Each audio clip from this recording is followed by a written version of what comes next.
नमस्कार, जय सिया राम। आप सभी पर माता रानी की कृपा विशेष रूप से बनी रहे, ऐसी मैं माता रानी से प्रार्थना करती हूँ। वैसे दोस्तों, आज हम माता भुवनेश्वरी की कथा सुनेंगे। तो पहले इनके बारे में जानते हैं। 10 महाविद्याओं में देवी की भुवनेश्वरी को चौथा स्थान पर पूजा जाता है। अपने नाम से अनुरूप ही ये पूरे तीनों लोकों की स्वामिनी है। प्रकृति से संबंधित होने के कारण देवी की तुलना मूल प्रकृति से भी की जाती है। आधा शक्ति भुवनेश्वरी को स्वरूप में भगवान शिव के समस्त लीला विलास की सहचरी भी यानी कि सखी कहा जाता है। तो आज हम आपको इनके जन्म से जुड़ी पौराणिक कथा के बारे में जानते हैं। तो पूरा अंत तक बने रहिएगा। पूरी अधूरी अगर आप अधूरी कथा सुनते हैं तो ऐसे आपको संपूर्ण कथा का फल प्राप्त नहीं हो पाता है। तो अगर पूरा सुनते हैं तो आपको संपूर्ण इसकी कथा का लाभ होता है और आपको संपूर्ण फल की प्राप्ति होती है। तो चलिए इसका हम कथा को श्रवण करते हैं, ध्यानपूर्वक सुनिएगा। एक बार मधुकैटभ नामक महादैत्य ने पूरी पृथ्वी पर हाहाकार मचा रखा था।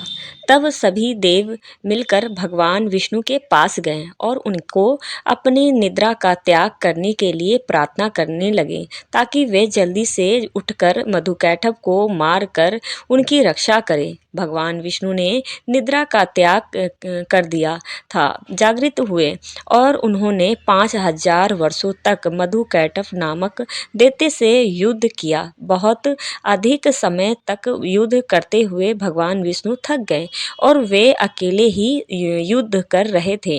अंत में उन्होंने अपने अंत कारणों की शक्ति योग माया आदि शक्ति से सहायता के लिए प्रार्थना की। तब देवी ने उन्हें आश्रित किया कि वे उन दोनों दैत्यों की अपनी माया से मोहित कर देगी।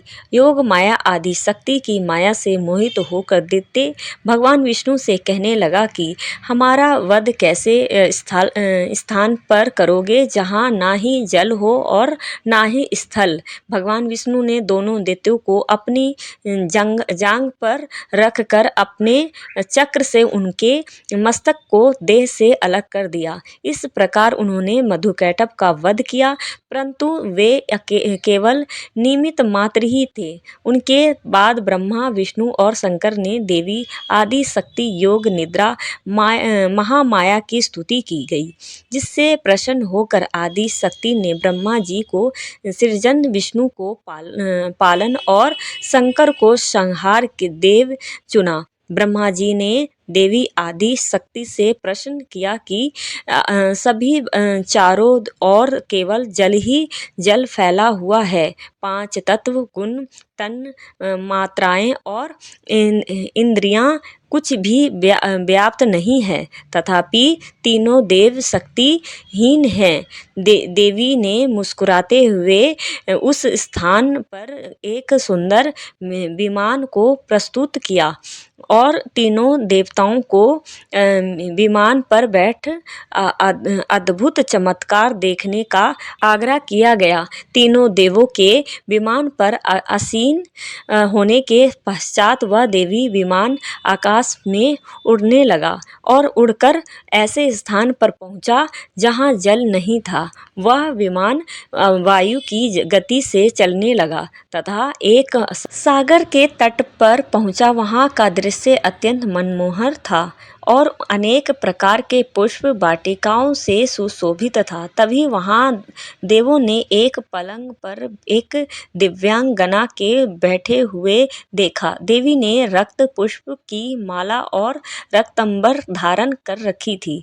वर पास का अंकुश और अभय मुद्रा धारण किए हुए देवी भुवनेश्वरी त्रिदेवों को सन्मुख दृष्टि गोचर हुई, जो शास्त्रों उदित सूर्य के प्रकाश के समान कांतिमयी थी। ये सब देखने के बाद भगवान विष्णु ने अपने अनुभव से शंकर तथा ब्रह्मा जी से कहा कि ये साक्षात देवी जगदम्बा महामाया है और इसके साथ ही यह देवी हम तीनों और संपूर्ण चराचर जगत की कारण रूपा है।